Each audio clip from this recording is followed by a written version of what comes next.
Right, a small little video all about this particular little dash cam. I bought it up over a year ago.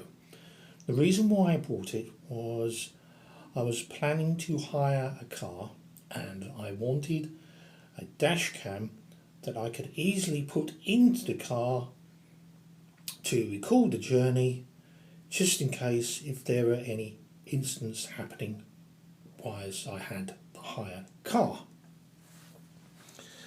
The only problem is with this little camera, looking at the box, it appears that it only supports a micro SD card up to 32 gig.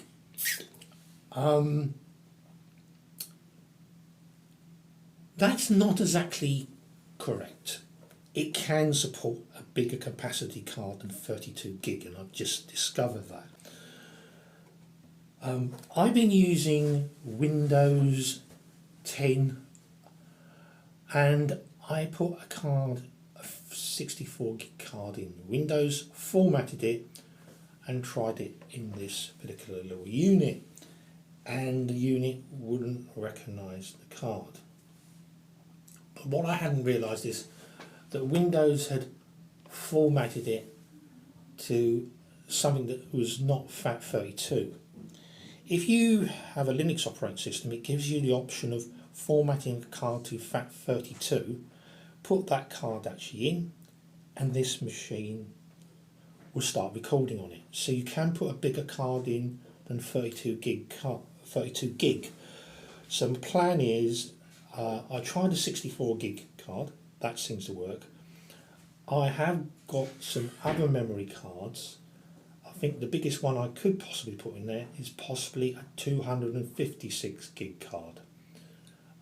Providing I can format it to FAT32,